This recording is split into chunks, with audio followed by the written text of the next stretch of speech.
Welcome to Scary Thoughts, Horror, Philosophy, Culture. I'm Mark Cate. And I'm Chad Lott.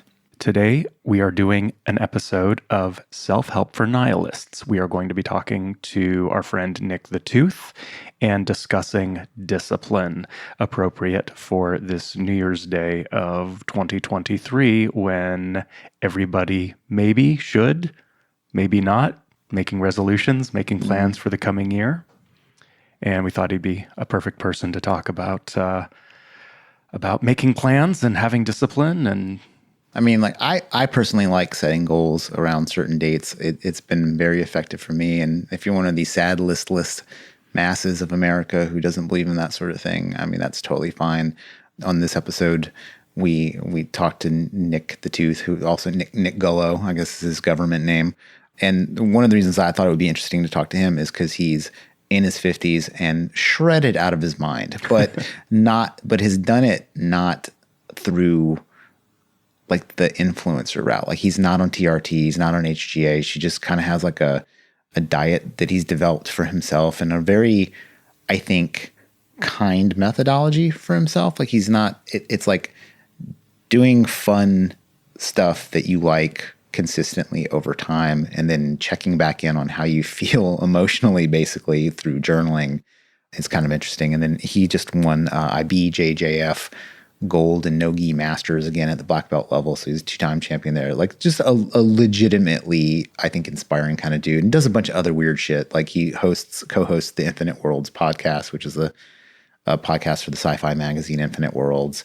And yeah, he's been living all over the world and stuff. So a fun person to talk to. And I thought it'd be interesting to get his take on all of this goal setting and New Year's stuff. And then in the air is just sort of like this barnacle of scam people that are associated with goal setting. You know, like it's pretty easy to find yourself looking up how to lose weight for New Year's or how to get in shape. And then you have some roided monstrosity trying to sell you a supplement, you know? So we talk a bit about that. yeah, and I think that, you know, the way that information is siloed, I'd imagine a lot of our listeners might not actually know sort of the core of some of what we're going to be talking about. Mm-hmm. If the algorithms just don't think that you are worth sending toxic masculinity supplement, roided He-Man Woman Haters Club self-discipline, you might just not know that these people exist, but it's actually quite huge right now. Is this sort of like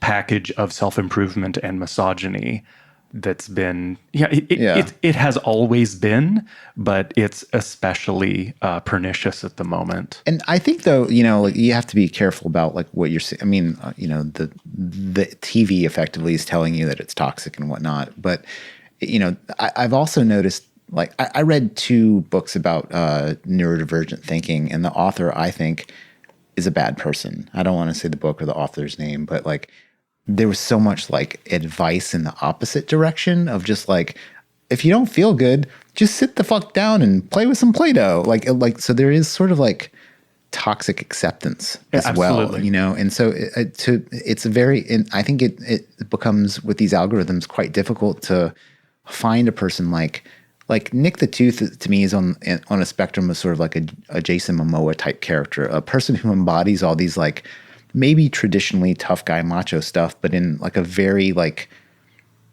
neo-psychedelic way. And so it's like, yeah, being shredded and being able to like fight and all this stuff is pretty awesome, you know? And it doesn't necessarily need to be done in a competitive, like I'm on top, you know, everybody else is a loser, go fuck yourself kind of way. Like you can actually achieve these goals because it's fun and also good for you. But I think we should say at the top of this, like these goals aren't for everybody. So if like you're not into like 4% body fat and becoming a black belt in jiu-jitsu, that's fine. It just happens to be what I'm into, you know? Yeah, but I also think that a lot of what he has to say is can be overlaid onto a lot of other things. You know, he definitely talks about family and community, that this is, you know, it's like self-improvement in the service of a greater good in a sense. Those things might be his jam. that might be our jam, but there you can definitely overlay a certain sense of self-discipline and setting goals to virtually anything. Like it doesn't code exactly over to everything else, but Yeah. it's pretty broad-based in the way that, if you just sit down and journal and keep track of your goals, you can be doing a lot better with other aspects of your life. Yeah. And I think a better version of yourself is always worth pursuing, whatever that happens to mean to you, because it's going to make your time stuck in this meat suit on this horrible prison in space. It's going to make it go by a little bit better, I think. I completely agree. Yeah.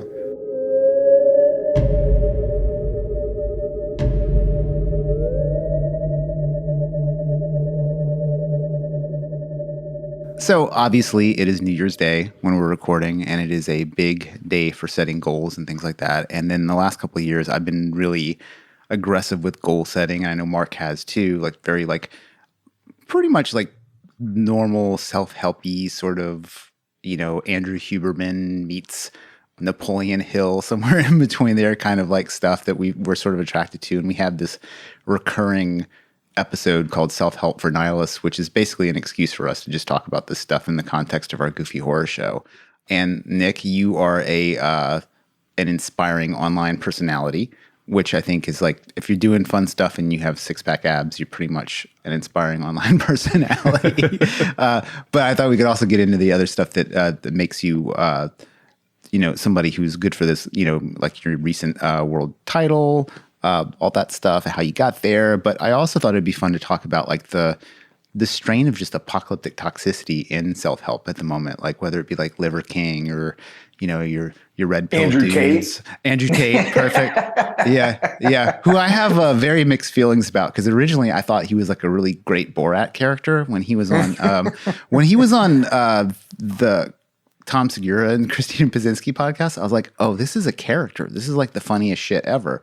And now it seems like it's maybe not a character, or maybe it is a character. It's crazy how these guys go, you think they're like these almost neutral libertarian, whatever you want to call it, strain, like Elon Musk. And all of a sudden you're like, whoa, what's going on here? What in the world how did you swing so hardcore?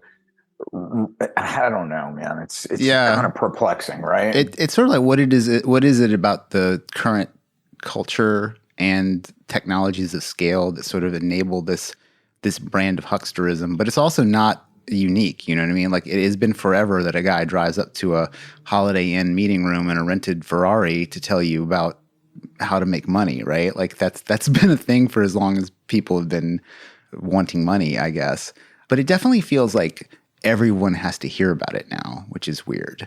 I kind of think that it's much more romantic and cool when it's the guy driving up to the Motel 6, in the conference room. There's something like so fucking cool about that. It's so bad, Yeah.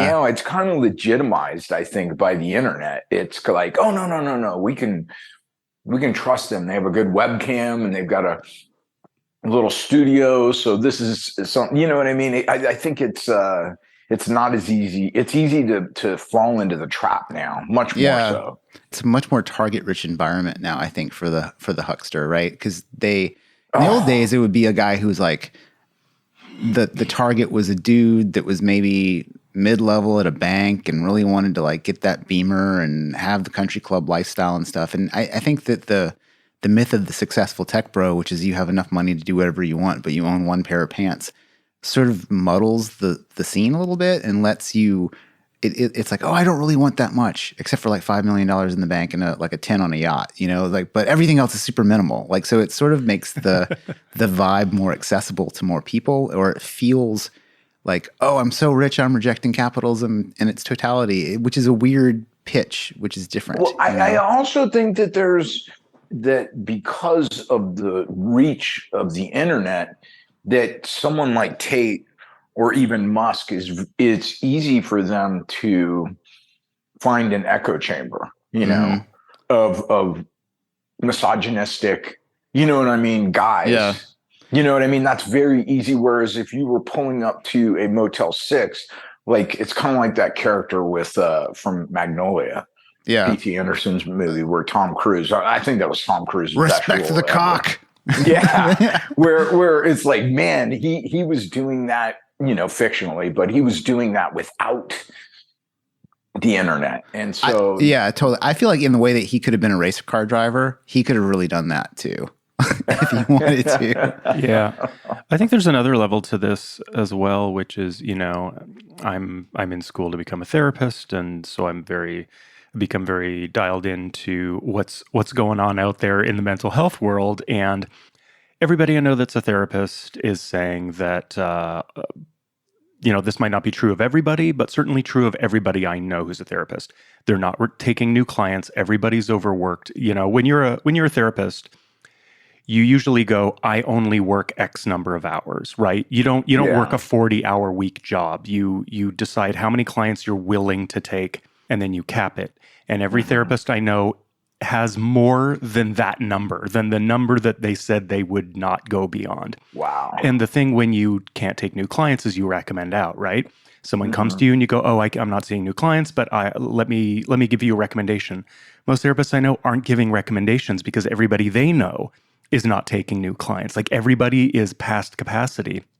And Why? so because everybody's falling apart, because when we hear this chant that there's a mental health crisis in America, it's playing itself out very realistically in the mental health professions. And it seems to me that this is tied, that people are lost. And so they might try to go to Kaiser and milk as many therapy hours as they can out of their healthcare provider, or they might click a link online and find some guy who's going to give them meaning through misogyny.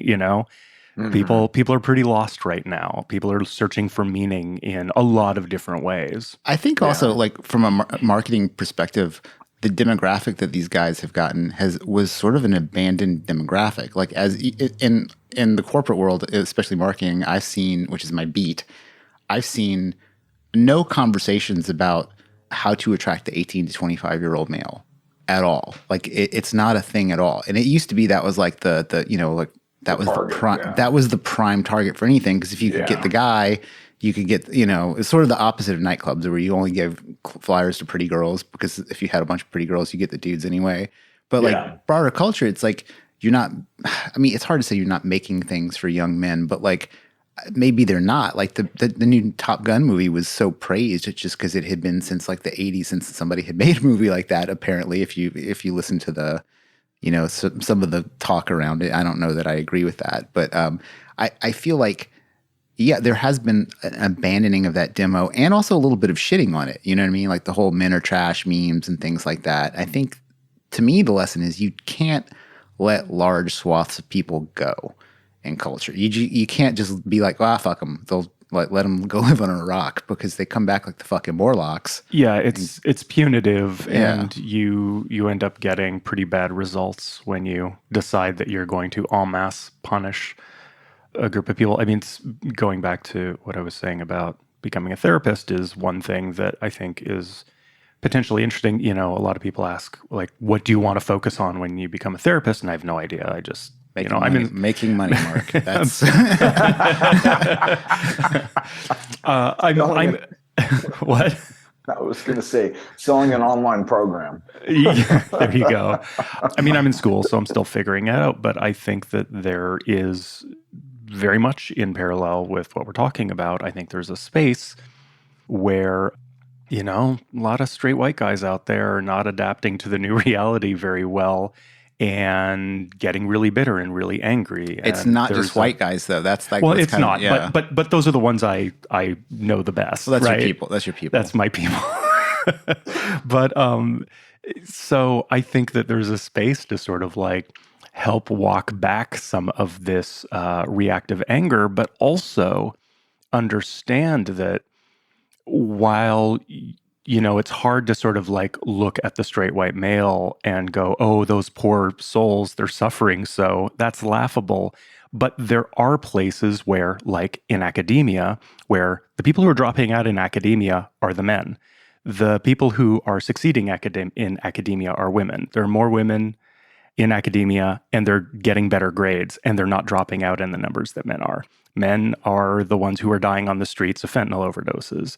There are these specific things about that demographic that are not doing well. Fascinating. It's really interesting. And what conclusions we draw from that is a completely other thing. Yeah, men need wars to die in. And if they're not going to have wars to die in, like they got to start fight clubs or do fentanyl.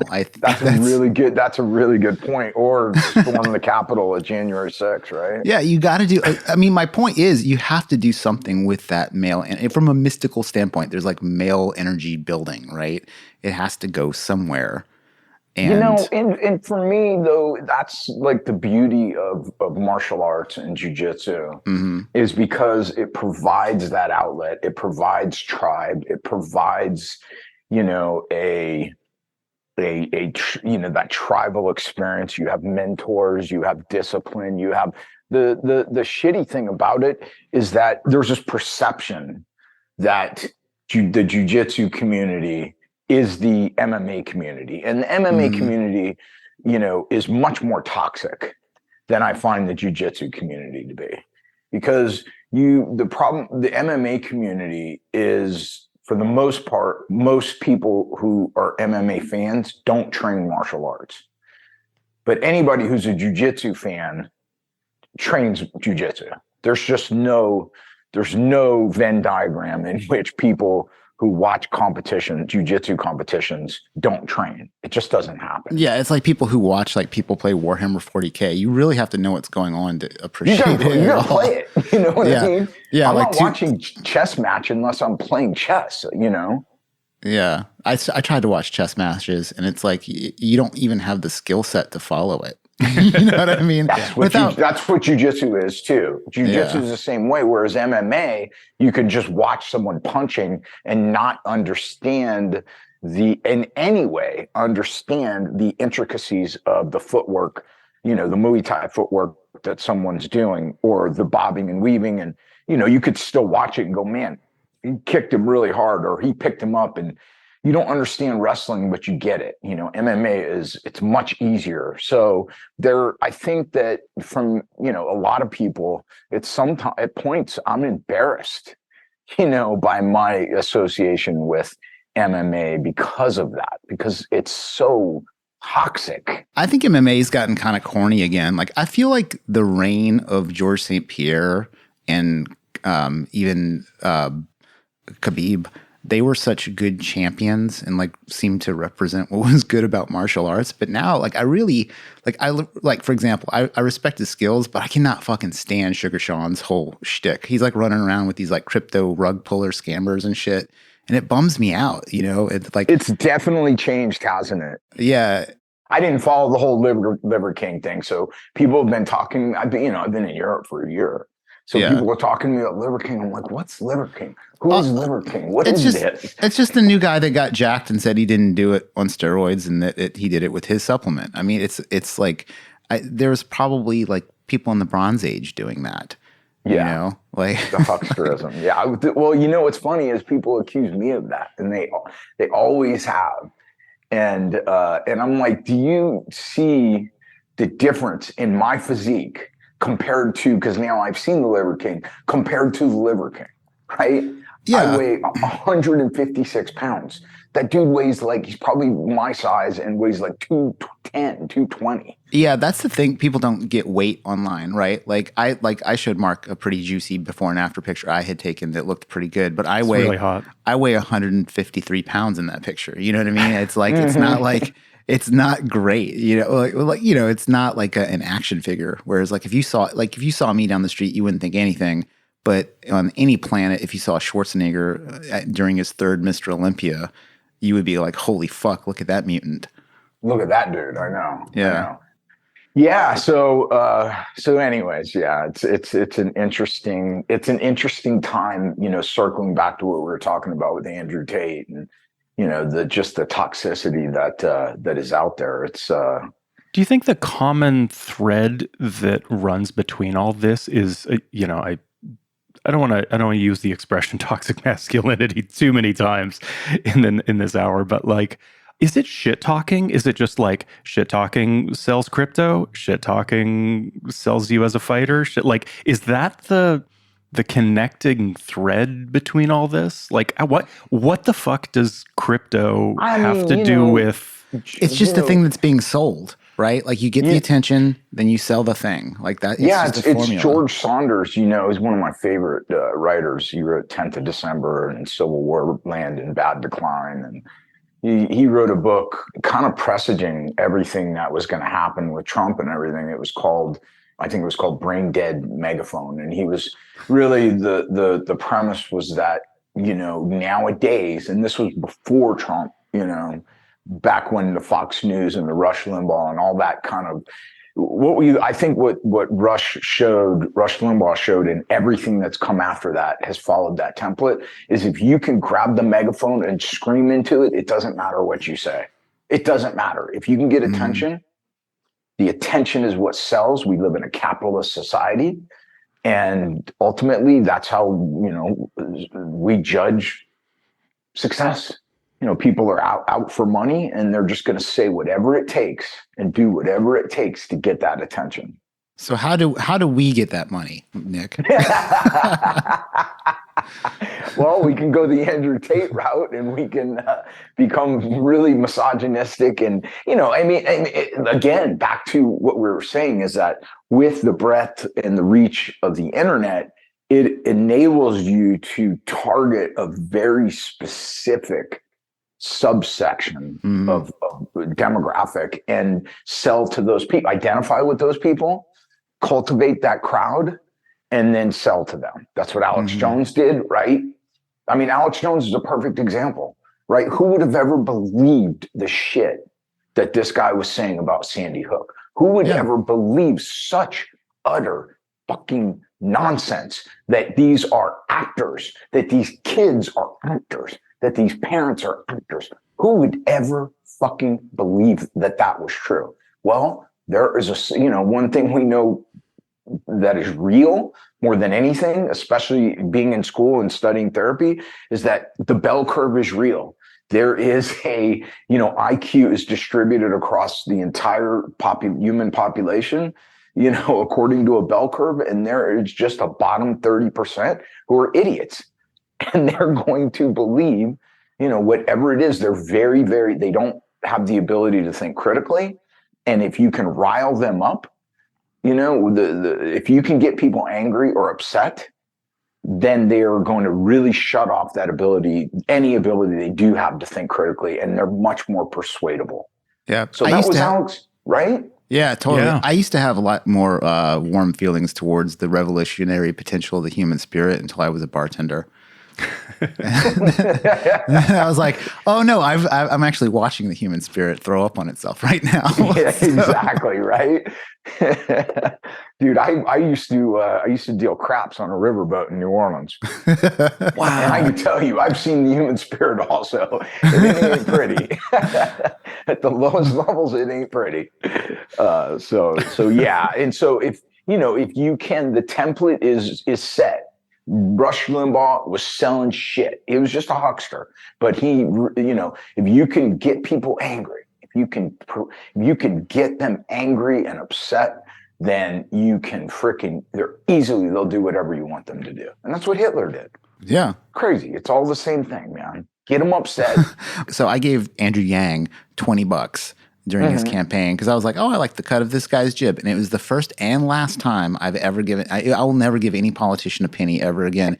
Because that Why? What did he do to disappoint you? That cunt sold his email list to the DNC, and now my junk mail is full of every motherfucker in Washington rattling their can of pencils at me. And, because I'm involved in email marketing professionally, I'll look at them every once in a while, and it's like, every one of these twats, whether it be, the eye patch guy from Texas or the squad, any of them, they all have the same, it's old school fear-based, email copy. I know. And it's like, even moveon.org. All of them, every single one of them, and to me, like, I know just, because being a professional copywriter, I know it's interesting. It's like, if you're thinking about customer lifetime value, like, this is a wonky business nerd shit, but you have an MBA, right? So you'll maybe appreciate this. There's no need to keep the customer lifetime value, I think, for a political person, as long as you stoke a fear of the enemy.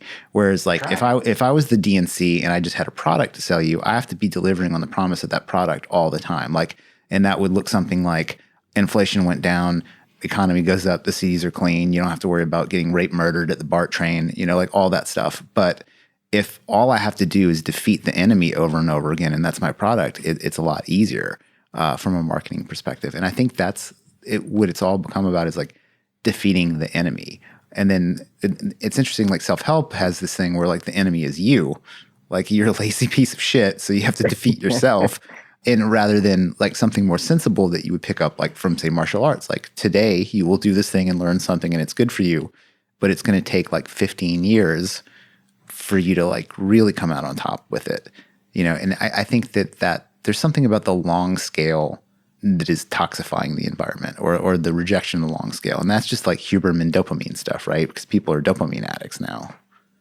I know that's all over the place. Sorry. I know. No, it's true. It's true. It's because, we are definitely more, myself included. I mean, the phones have done such a number on us with the ability to give us that quick hit, that slot machine type hit, and I think we're all susceptible to it. And, unless you deactivate all your accounts and go back to a flip phone, I just don't see how, I talk to people about that when it comes to, some of my clients, when it comes to diet, because I'm like, listen, one of the first things you've got to get a hold of, I'm big, and I guess this will lead into what we're talking about today, is journaling. And one of the things that I'm really big on journaling, but one of the things that I think is very important to journal about, if you want to get a hold of your diet, is to write down when you've been triggered throughout the day, right?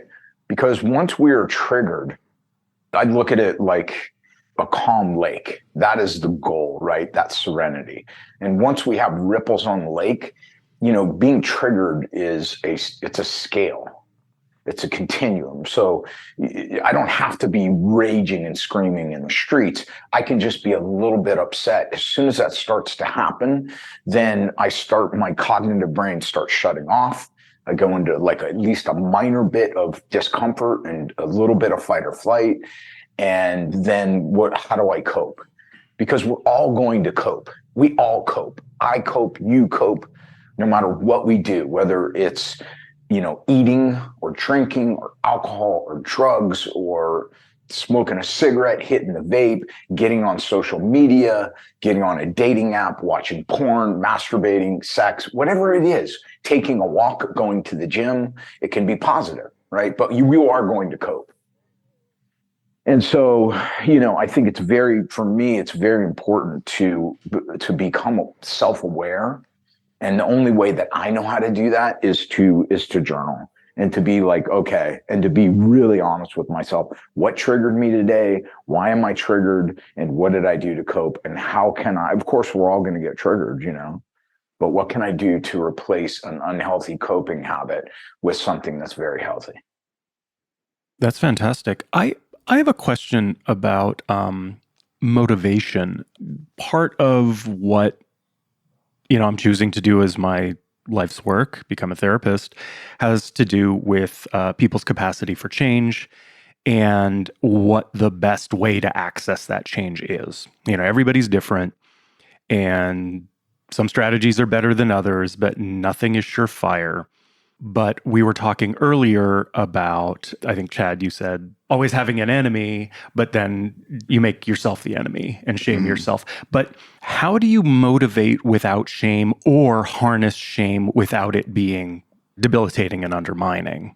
I think shame I'm very big on Brene Brown, and she's a therapist. Yes. And she talks about how, shame is an absolutely destructive emotion. There's nothing beneficial about it.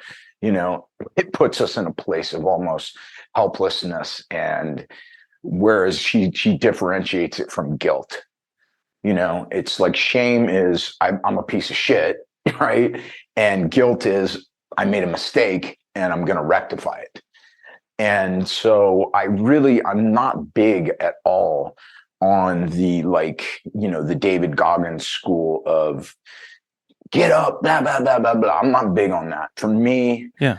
what works and like you were saying, what works for some people doesn't work for others. For me, it's much more important to emphasize with myself and with others consistency over intensity. And so I'm aware, like in jujitsu, for example, I know it's a very long journey, right? And change for me, and this goes back to your question, for me, change is a marathon. It is not a sprint. And the problem that most people, especially today, New Year's Eve, starting this next 30 days, the problem that people are going to face is that they're coming out the gate running. And so I see like new people, they'll come into a gym, they get a trainer, the trainer kills them, they feel great about it. But come week 3, week 3, week 4, week 5, week 6, they come to detest the trainer and they come to detest the workout. I've done that. I have a friend who had a trainer and went through all this, and he's like, come to a workout. I did the one workout with them, and I was like, I will never do that again.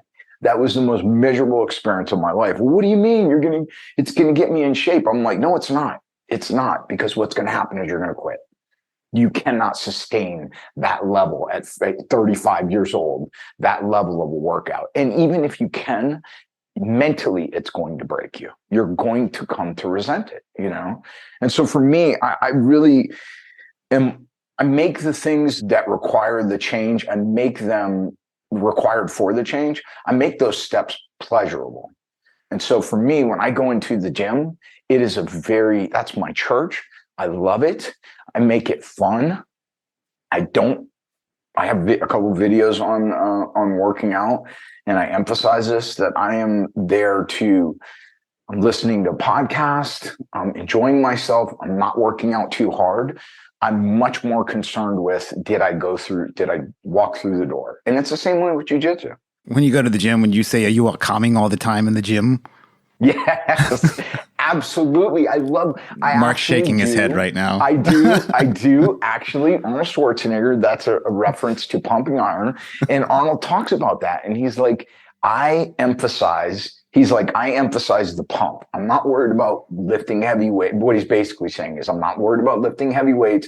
I'm not worried about CrossFit. I'm not worried about, any of these things. I'm going in there to engorge my muscles with blood. Right. And that's all I'm going in there to do. Yes, sometimes I lift heavier weight. Sometimes, and this is my approach. I do the same thing. I learned that from that school of working out. And so for me, I'm listening to podcasts. Sometimes I'll go in there and I will curl, 5 or 10 pound dumbbells, very, very, very light. But I'll go, okay, can I do it 200 times? You know what I mean? So at the end of like the 200th rep, with 5 pounds, the first 50 are easy, but then it becomes like this pleasurable gain, and then it's burning. My muscles are engorged, and at the end of those 200 reps, I'm done. My biceps are done. I don't have to do any more. That was fun. That was enjoyable, and then I move on to the next thing. And when I walk into the gym, I don't say, oh, I have to do this today or this today. I walk in and I say, what do you want to do today? Because you accomplished your goal already by walking through the door. Now let's do what you want to do. Oh, I did legs yesterday, but I feel like doing them again. Do them again. So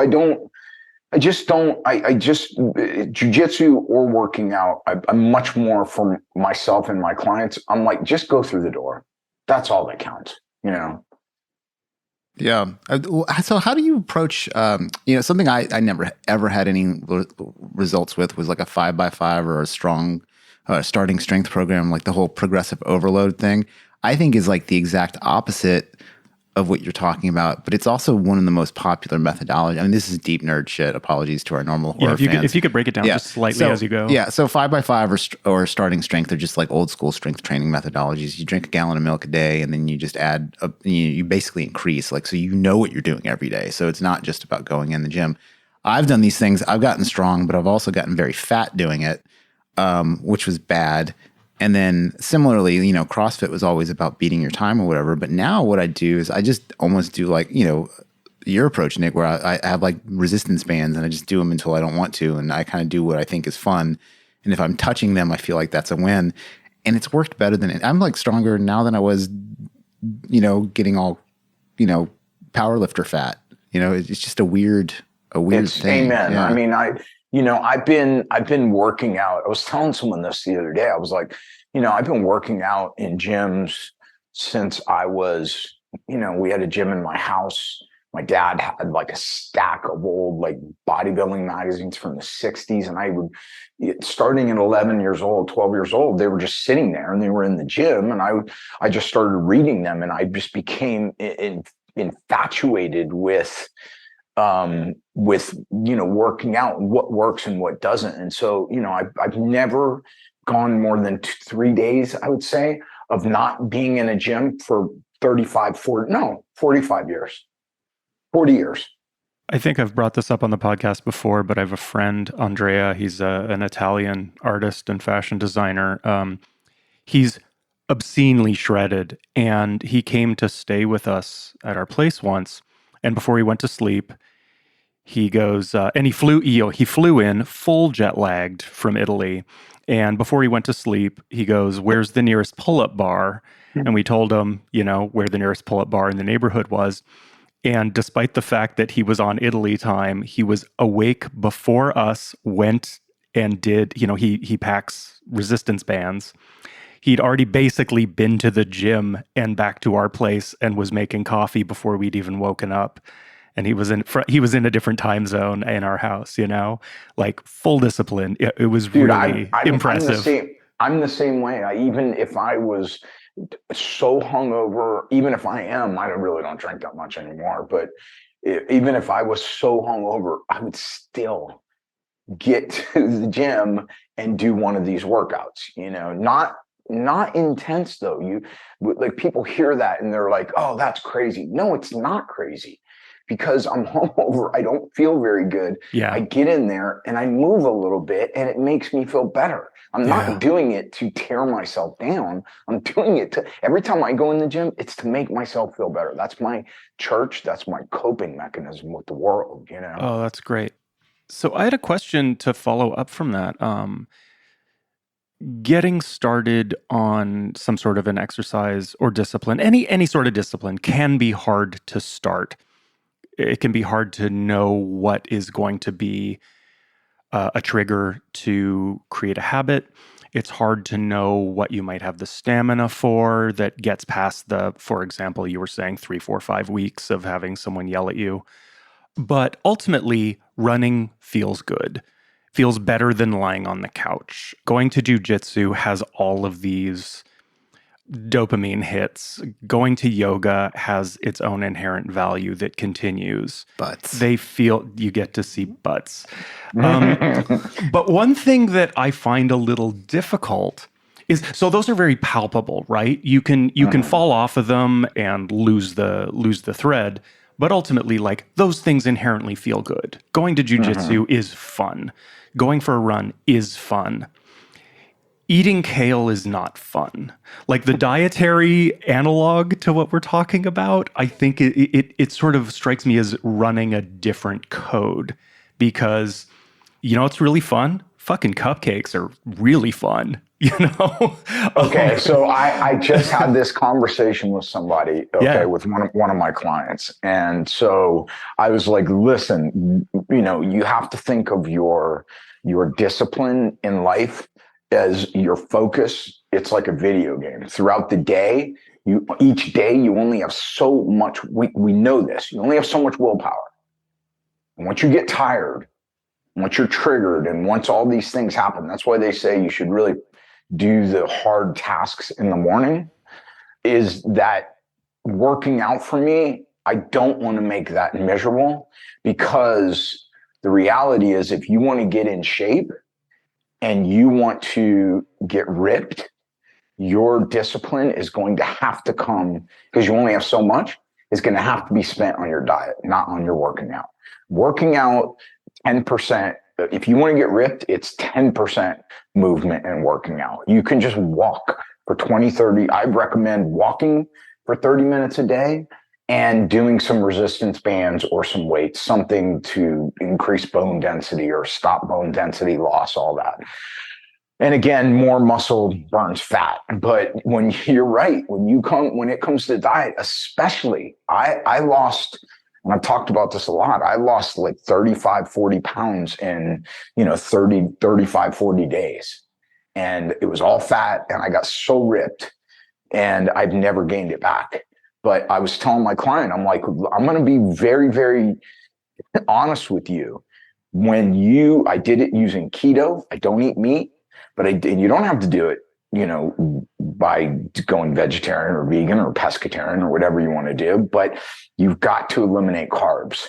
And those first 2-3 days of every week of that 40 days, when I would get into keto, I wanted to jump off a fucking building.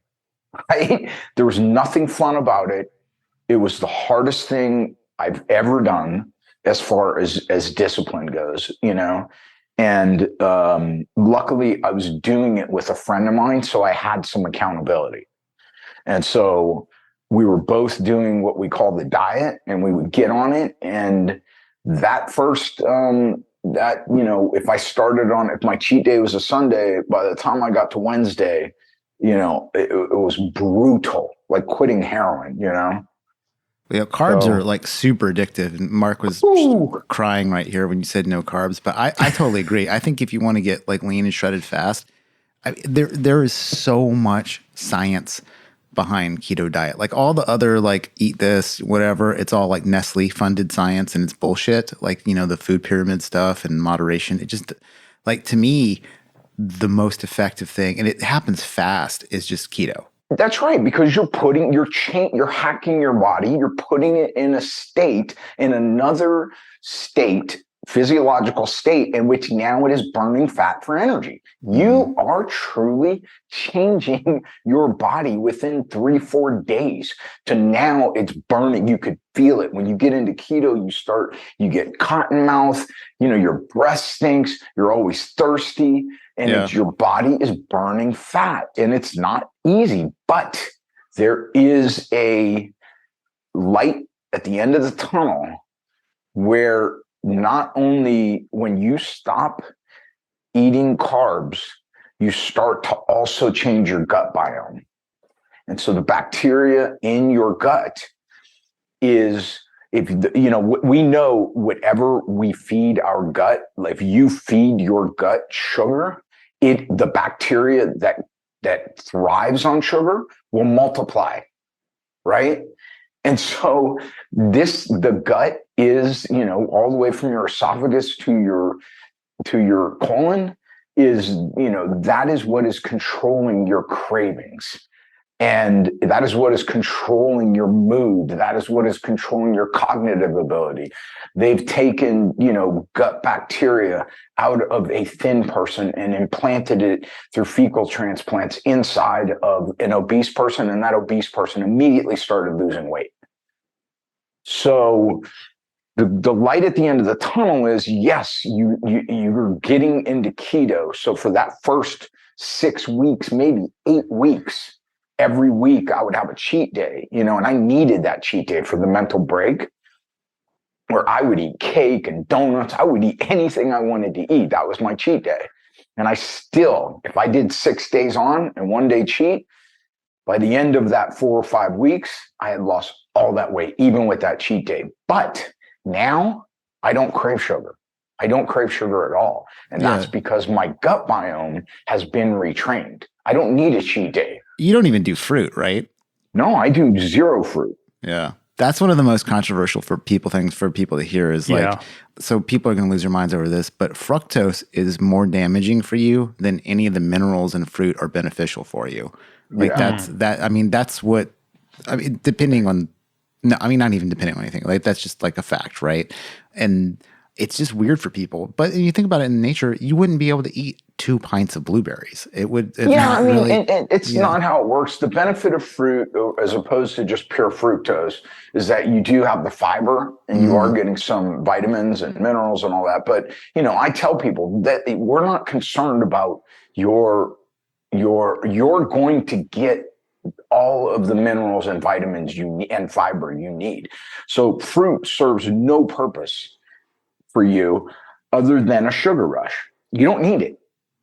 So if we are trying to hack the body and you want to get into ketosis, then don't eat fruit. If you want to eat fruit, then don't think about getting into ketosis. They don't work. So it's not even really an argument. Is fruit good for you? Is fruit bad for you? I'm like, it doesn't matter. It doesn't matter. You don't need it and it will pull you out of ketosis. So there's no conversation here.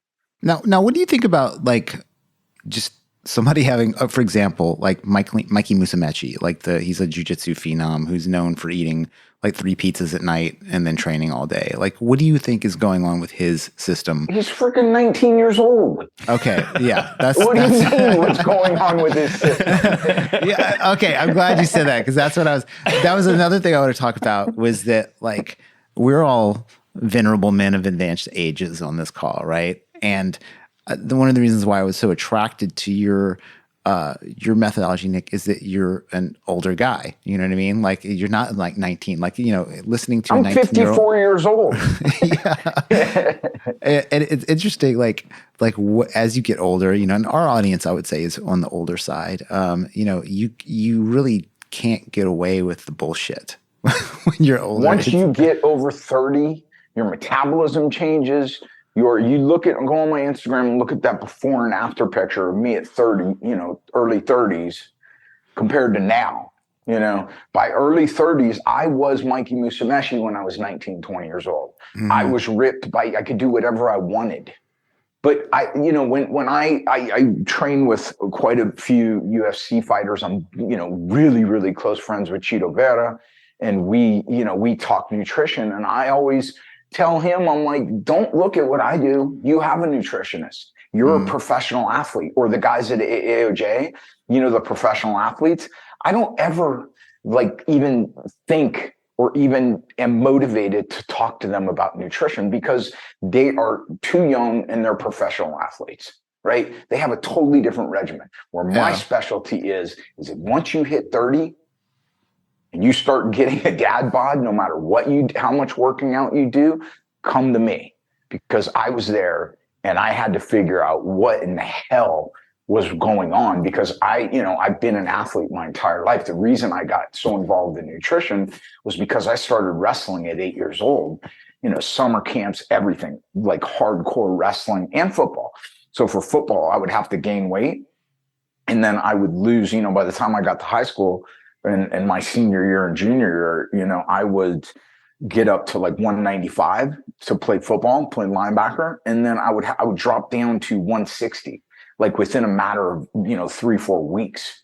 And so I had to really get a hold of nutrition. Not that I couldn't, the losing weight wasn't the hardest thing. It was the gaining weight. So I really had to learn as much as I could. But, when you get to be 30 plus, your hormones change, your insulin sensitivity changes, everything has changed. And those things, like I get people on my Instagram that are like, oh, forget about diet. You just need to train more. I'm like, listen, man, that might work for you. That didn't work for me. And you're young. So go talk to people your own age. But people that are our age and that are 30 plus, it's a whole different world. Yeah. And I think this is like the broader point I want to make is that like when you're looking to do goals and improvements and things like that, you should find someone who's like you, who's getting the results that you want. I think that's like a really good metric, like 22-year-old or however old he was pumping Iron Schwarzenegger's advice is awful for the most of the world, but right? Somebody like, whatever the fuck Keanu's doing seems to be working or whatever Tom Cruise is doing, you know what I mean? But then one of the things I really like about people like Derek, the more plates, more dates guy is you understand the role of pharmacology in some of this. Well, and it's also, you talk about pharmacology, you also have to look at people who are like, this is a person that I want to, you have to find somebody. It's the same thing with jujitsu. You want to take jujitsu lessons from someone who's your own size and has a style that you like. I'm not going to, Andre Galbao is a close friend of mine, and I've trained with him a lot, and he's coached me in a lot of my tournaments. But the reality is I'm 160. I want to learn from the Mendez brothers because they're my size. It's a different style. I can't learn jujitsu from Marcus Buchecha. He's 230 pounds, or Gordon Ryan. I'm not going to learn jujitsu from Gordon Ryan. He's too big. I can't roll with him. I can't, it's a different style of jujitsu. Mikey Musumeci is much more my style of jujitsu, and he came and trained with us at AOJ. So, it's the same thing with diet. It's like, does this person have the physique that I want to have? Is this person, I think the number one question you have to ask is this person who's talking about nutrition and diet, are they on steroids and are they on HGH? Yeah. Because if you're on steroids and you're on HGH, it changes everything, right? I've never done steroids, I've never done TRT, and I've never done HGH. So my approach has to be very, very different from somebody. If you see someone on TRT and HGH, they typically, if they're older, they're bald. They have this tortoiseshell stomach. They're very bloated. It grows your intestines. I don't want to look like that. And I don't take advice from somebody who is on TRT or HGH, because hormones are everything. Yeah. Hormones are the reason that keto works is because you're cutting your insulin production. And insulin is a hormone. Testosterone tells your body to grow muscle. Insulin tells your body to store fat. So we are cutting that insulin production in the body, so we no longer are storing fat also.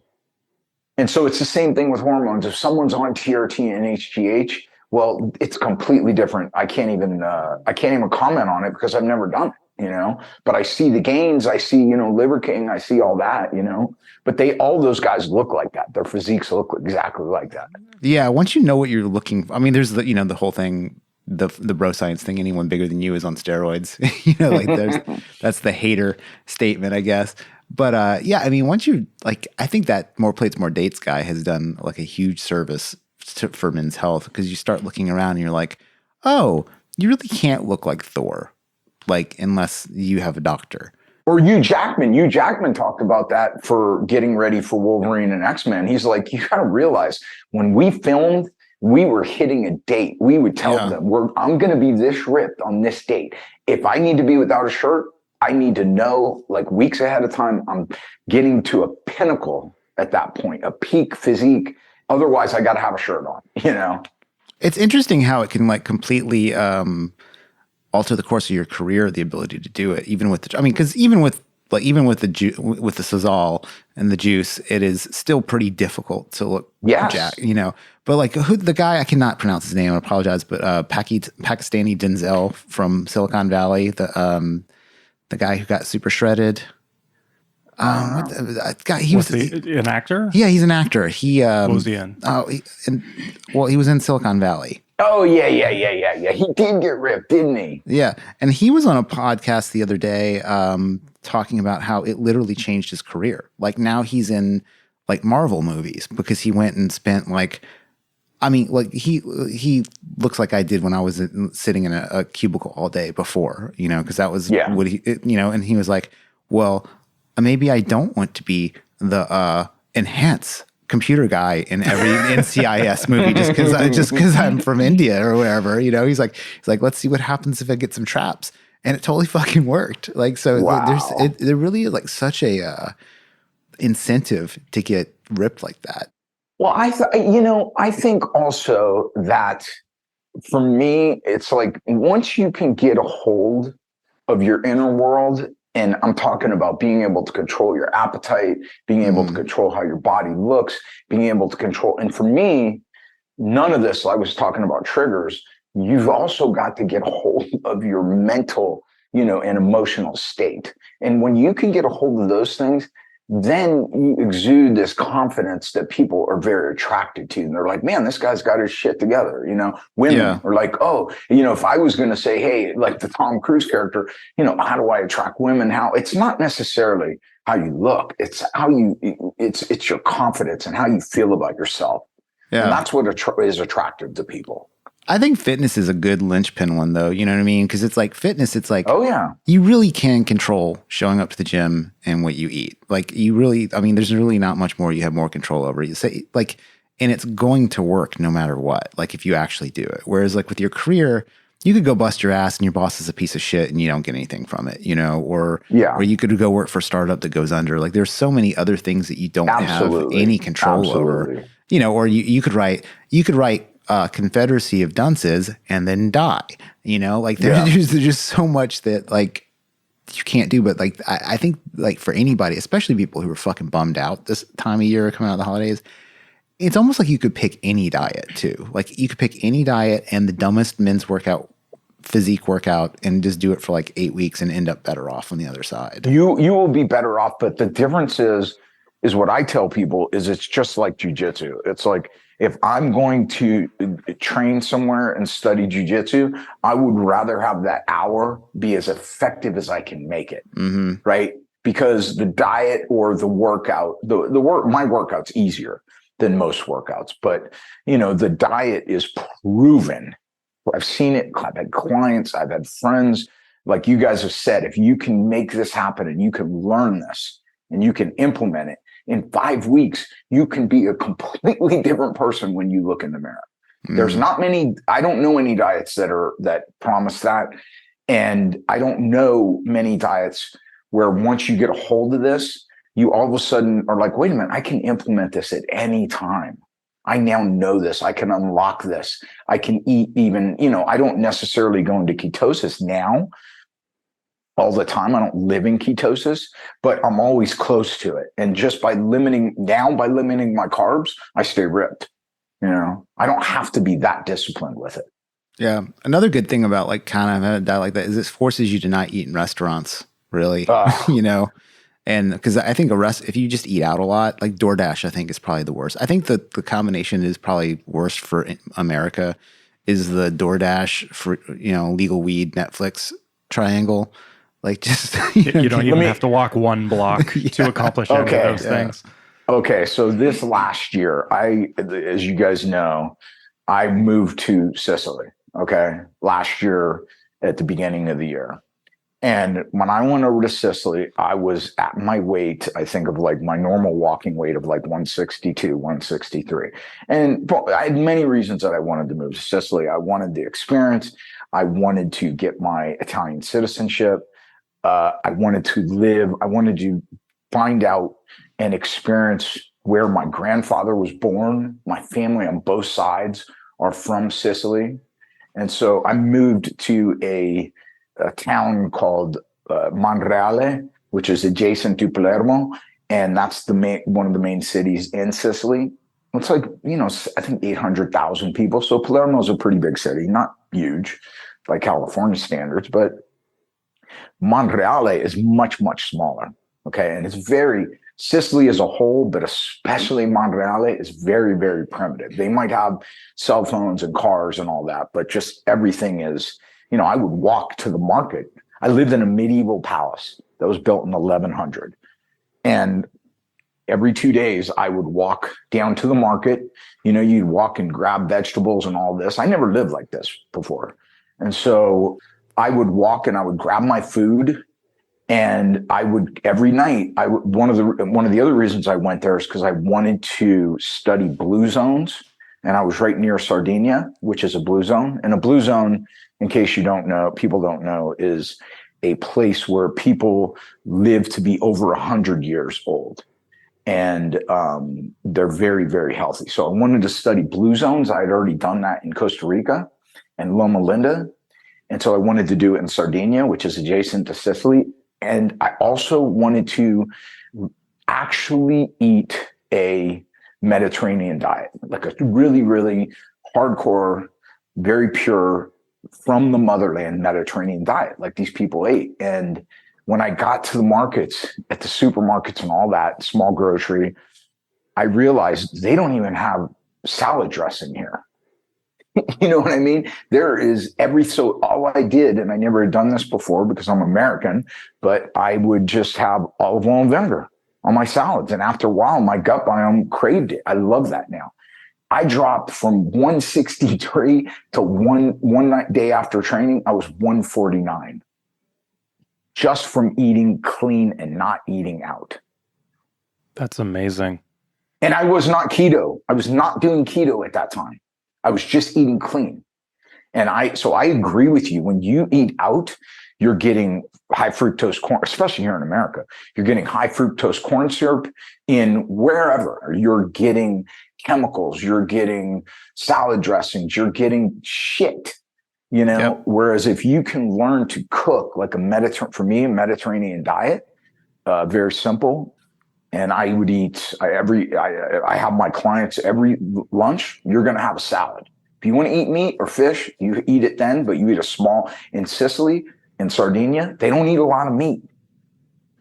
They don't, you got to realize that even in America, cows are not indigenous to America. This is a modern phenomenon, industrial farming. So, you've got traditional like Mediterranean diet is, or any of these blue zone diets, primarily plant-based. It's a little bit of meat or fish. Mainly for protein, you're eating beans, whatever kind of beans, black beans in Costa Rica, cannelli beans in Sardinia or Sicily. So eating clean, man, it's such a big part of it. And if you can couple the eating clean, like eating and the food is so good, but if you can couple like a Mediterranean blue zone diet with keto, your health is going to turn around in ways you can't even fathom. Very quickly, within 60 to 90 days, you'll be a completely new human being. At the risk of using, I don't know, stigmatizing language, how often do you find that you're working with somebody who has an eating disorder? Or, I know that tagging someone with that is its own problem, and there's obviously a continuum of what that means.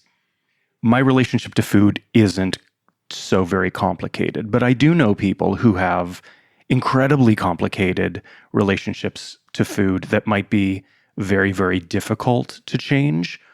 Yeah, because it's their coping mechanism. Yeah. They're triggered, so they're bulimic. That's how they cope with this being triggered. And like I said, you have to be very, very kind to yourself. That's why I don't believe in the whole yelling at yourself and all that shit and shaming yourself, because, we're all going to be triggered and we all have coping mechanisms. We are all going to cope. And so, the first step is if someone has, it depends on the severity of the eating disorder, with me, I definitely have like a complicated relationship with food, because if I eat something that, I know is not good for me, I feel terrible about myself, Obviously, the more I learned about what was good when I was in my 30s, and I was vegetarian, I would think that this was good and that was good, and it wasn't. It was shit. I was eating processed vegetarian food. I was eating, processed carbohydrates. I look back on that and I'm like, oh my gosh. No wonder people are like, yeah, vegetarians aren't very healthy. They're not. If you're eating that way, anybody that eats, an overabundance of processed foods is not going to be healthy. The memes about Robert Downey Jr.'s appearance now that he's vegan are pretty hilarious. It's, you have to learn how to do it correctly, and it's a journey, food. But back to what you were saying, if someone has like a really severe eating disorder, and I haven't really dealt with that, I have with family members, but if someone's like bulimic or they're, I haven't really dealt with anorexia, but, you're going to need mental health. That's not something as a dietitian that I can really help you with. I guess I was more thinking in the other direction of people who are, dealing with obesity, disordered in quantity. Yeah, if you're, and that's part of retraining, to retraining the body is that, and saying, okay, and the purpose of journaling is saying, when I am triggered, and that lake is no longer calm. And when I'm triggered, what am I doing? Well, I'm reaching for food. Yeah. For me, when I'm really triggered, I love dark chocolate. It's kind of beneficial. It helps my brain. I smoke a tobacco pipe. And when I'm triggered and I'm upset, there have been, times, especially where, being in Sicily, there were times Sicily was very hard. There was no one speaks English in Sicily. And so, I had to learn Italian. It was very difficult. And there were times where I was like, fuck, what am I doing here? What am I doing here? And where I would just find myself walking around, but I was aware of it because I journal. I was aware that I'm going to grab my pipe right now and I'm going to the store and I'm going to get 90% dark chocolate and I'm going to eat this chocolate and I'm going to smoke this pipe and it's going to help me deal with this stress. And it did, or I was like, I'm triggered right now. So I am going to go to the gym, and I'm going to lift, or I'm just going to, like I said, get my pipe and I'm going to walk. I'm going to walk for 20, 30 minutes. And that would help me. And I would, what is it? Being a therapist, and studying therapy, it's probably once we're triggered, I think it's like 20, 30 minutes before the prefrontal cortex comes back online to where we can really think rationally again. I mean, extreme fight or flight shuts off our ability to think rationally, but so does a little bit of a trigger. It starts to impede our ability to think through and make rational decisions. That's why journaling for me is so important. To identify it and say, whoa, this is what's happening right now. Let's get a hold of this before we engage in a behavior that we're later going to feel shame about. And I do that with people who, to answer your question, that's what I do with people who find that they use food to cope, because I think most of us in America use food to cope. Yeah, probably. But I also really identify with a thing you're saying, which is that right before lockdown happened, I was at my lightest weight since high school, and I felt fucking great. Like, I actually felt the best in my body that I had maybe ever felt. And for, being in my late 40s, that's actually saying a lot. And it was that's amazing. I was getting good exercise, but I was also like eating pretty well and was down about 10 pounds, which in the scheme of things is not, obviously to some people, not much. For me, it was everything. And 10 pounds it's huge. Well, just imagine carrying around a 10-pound dumbbell all day long. Oh, fully. And it was just a really peculiar thing where, it's, I think it's attributed to, it's one of those quotes that's attributed to like 100 different people, but I think it might have been Kate Moss, it's Kate Moss. I know it's what Kate you're Moss. saying. Yeah. Nothing tastes as good as skinny feels, or something like that, which is like kind of a really cruel shame to put on people who aren't skinny. But at the same time, when I was 10 pounds down, I was like, holy shit, this actually does feel better than any food I've eaten in the last year, Yeah. Yeah. And so that's one of the most gratifying things for me of working with clients and helping people lose weight is for their confidence to say, wait a minute, after 3, 4 weeks, 5 weeks, when they're saying, you know what, man, I feel so much better mentally, emotionally, because I'm losing this weight. And it's not just about the weight loss. It's about, I am taking control of my life. So often, so much of the perturbances on our emotions and even the way we think are just they're born out of a feeling of hopelessness, of lack of control, where, you're in the midst of chaos and you just can't control anything. Well, we can start with this. And if you can get a hold of this, then everything is going to change. When you're younger, what you really don't appreciate is that that unhealthiness that you have is going to manifest itself in disease and aging. And I have people that, I went to school with that I see and I look at them, and when we meet, it's like, dude, you look like you're freaking 80 years old. Dude, What I mean, happened? yeah, What happened? I feel the same way. I go back to Louisiana and I feel like it's like the movie Interstellar. Like I'm aging like a day and they're aging like 30 days for down, and like a Yeah. lot of it's just like, people will comment and I'm like, well, I just, mostly it's because I don't drink. Like that's the main Yeah. thing, and then I've also stayed on the leaner side. And then I'm sure, obviously we have some listeners who are for sure going to bristle about this lean talk or whatever. Like, well, and what I mean by like losing weight, we're talking about getting thin and stuff like, it's just getting to a point where you feel good. So it could be anything, right? Like that Yeah. could And be, you don't yeah, have to be, you're not trying to get, you don't have to get Hugh Jackman ripped. no, If you can, if you want to, that could be a goal. But to just get a hold of yourself, when you're walking around, I have a client that's 40, 50 pounds overweight. Losing 20 pounds, you're going to feel like we were saying, you're walking around with carrying 20-pound dumbbell all day. When you can drop that, you're like, wow, do I feel better, but also health. yeah. A lot of people who aren't like really keyed into health stuff too, and like might have like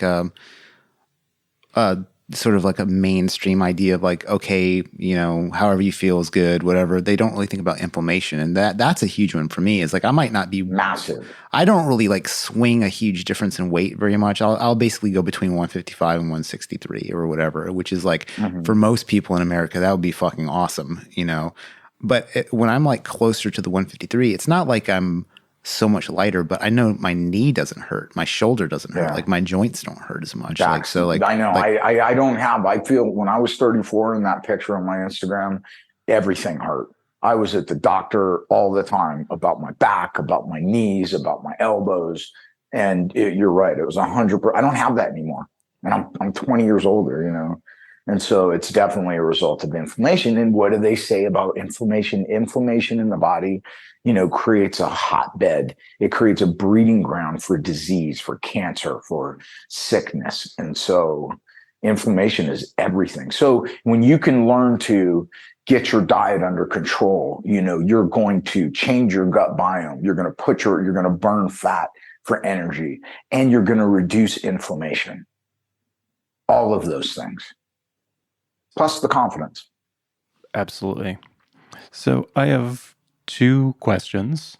It being New Year's Day, how would you advise a person to start anything? This is sort of a wide open, how to approach a discipline, a resolution, but then also maybe that can roll into how people can get a hold of you for what you can provide.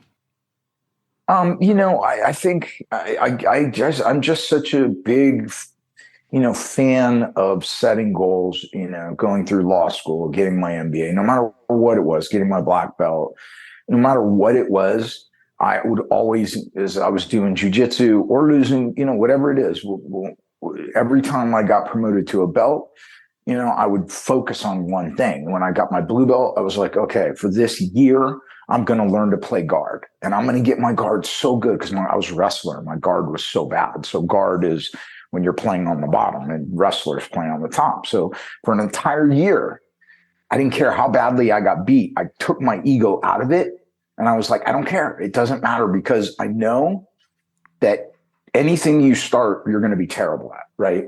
And so you give yourself that grace to make mistakes. And I would set that goal. And I did that at every single belt, some new thing that I wasn't good at. And so I think it's important to say, what is my goal? My goal is to lose 20 pounds within 3 months. Okay. Start breaking that down. What does that mean? How are you going to get there?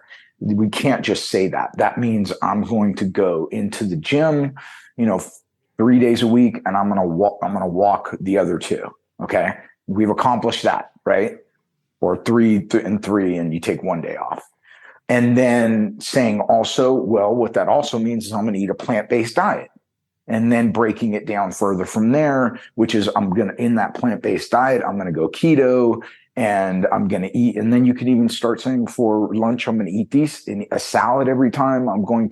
So I always look at life, one big goal and then smaller goals, because otherwise it's so overwhelming. And then within there, you could start breaking it down to sub tasks and sub goals. And before you know it, you're at the top of the mountain. But you have to, for me, I always have to break things down. So for diet, like I said, I'm going to try and lose 30 pounds, but then how am I going to get there? And then if how am I going to get there includes emailing Nick the Tooth and going, help. What does that look like? Yeah, for sure. People can, the way it works is that people can hit me on Instagram at Nick the Tooth, or you can email me at ngullo, that's my last name, ngullo@yahoo.com. And I'll typically will send someone a questionnaire, which kind of goes through all of these things that we're talking about, where they are now, where they want to go, and kind of start laying that out. Do you journal? What are your goals? Where do you, how do you eat? What do you get triggered by? And do you know those things now? If you don't, that's fine, but we'll start honing in on those things. And because for me, you can't just lose weight. It won't stay off. You have to change. For me, I'm looking for optimum health, right? And that it includes emotional health. And so that questionnaire, I'll send them that questionnaire, and then we'll just kind of work out, how often do they want that accountability check? I have some people that want an accountability check, 2 times, 3 times a week. Some people want it once a week. Some people want it once every 2 weeks. Some people once a month. Some people are just like, I just want a one-time Q&A with you. And so, we can work that out once they contact me. Yeah.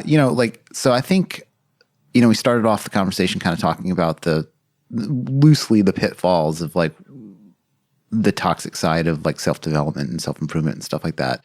And then we talked about what we're into, which hopefully is like a ballast for that. I think what should somebody like look out for, not just how to get motivated, but like you've turned to somebody for advice or help. Like, what do you think is a disqualifying move from a person that is offering the advice?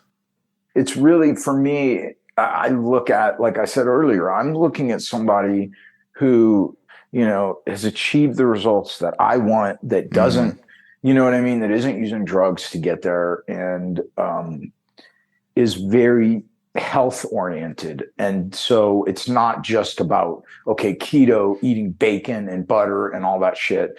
It's like, what are we doing for optimum health? What are we doing for, I'm always just as concerned with my clients' emotional health as I am with their losing weight. So, I mean, those are kind of the things I look for. I don't know if I would think for as far as red flags, I would think, I wouldn't go to Andrew Tate, I'm not looking. So Nick the Tooth, not a mentee of the top G. No. Fair.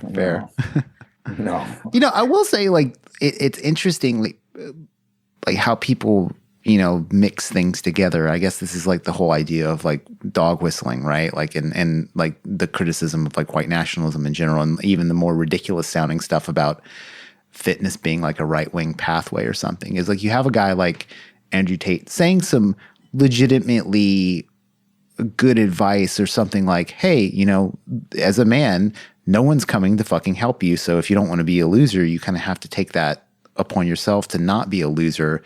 But then it's like you should be very aware of the other stuff that's coming along for a ride with the person, and, and not ignore it, I think is important. Like if you hear someone is a complete and total piece of shit, like you see in sports all the time, like how many NFL guys beat their wives almost to death, but they got like a good 40 time. I think like for me, it would be like not ignoring your gut when you're hearing, like you might like, oh, this person's results are awesome, but they're clearly not that great of a person. Well, I think it goes back to just what you were saying right now. I think a lot of it has to do with the language. It's like if someone is telling you that you're a loser if you don't do this, this, and this, then they're one step away from being a cult leader. I'm definitely against people, shaming themselves, much less someone else shaming you. I think it needs to be a much more kind and gentle approach with yourself. You're not a loser. You just have fallen into a rut. We all fall into ruts. And hopefully I can, in one way or another, help you. So then in turn, you can help someone else or maybe help me later. We are tribal creatures. It's not, survival of the fittest. It's survival of those who can cooperate. And so I am very much about helping each other, helping yourself, and never, ever, ever shaming. So as soon as someone starts saying, if you don't do this, you're a loser, that for me is nope. Yeah. It's interesting. I like to really think about contrasting Jocko Willink with Andrew Tate. Because you have two, I don't think Jocko Willink has a Bugatti, but, I would say he's a very successful dude. And I think the thing that makes Jocko Willink appealing to some, like my wife fucking loves Jocko Willink, and she's like a vegan weed professional, and I think what's interesting about him, and it may be as a consequence of the military, is his achievements take place in the context of an ecosystem of other people, which I think is interesting. And to me, one of the things that's very notable about your Andrew Tate, your Jake Pauls, your Logan Pauls, all those guys, is it's very much, I am the top G. Yeah. It's very selfish. And, like when I think about like my reasons for wanting to be strong and being able to fuck people up and whatnot, is it's almost on behalf of other people. Like I think like I want to live a long time so I can take care of my wife and live longer than her, Yeah. That's a good thing that you could probably use to vet people is like, how much narcissism is involved in this process and how much is improvement for the, I guess it's easily enough, like the greater good, like imagine if you had. That's my philosophy. Although I compete and I like to compete, I like competition because it's a way for me to test myself. The reality is, I'm much more concerned with helping people help other people. That's what I want, and helping people to help me. And so we all are in this together. I don't respond very well to people yelling and all that shit, And I think another cool, like just the last thing I'll say about that is, there's that Indian parable where it's like, a guy sees a lion take down some prey and there's a bunch of meat left over and then these like little feral animals come out and eat it. And the guy's like, oh, I wish I could be like that feral animal and just eat for free. And then, some saint comes down and says, oh, you should pray to be the lion, not the little vermin that eat on the side. So it's like, I think that one of the things for I'm probably fucking that story up, but the baseline is it's like, if you can achieve more, you should achieve more and then use it for the help of other people is like kind of the idea. So I think that's a cool route to go. Yeah. So it's like, it's less about you not being a piece of shit. It's more about you being like a piece of the system that allows, us to become some sort of like spacefaring sex race or whatever, so you get out, like why are we not having our Barbarella life, Exactly. It's because of Cheetos, that's why. Exactly.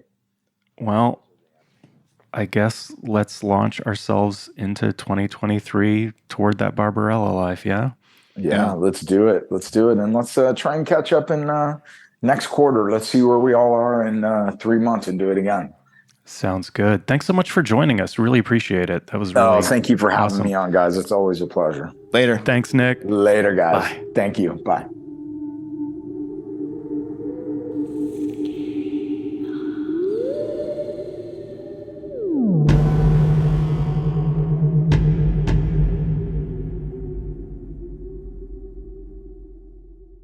Man, I can't believe how much thought I spend on like which jiu-jitsu school should I go to.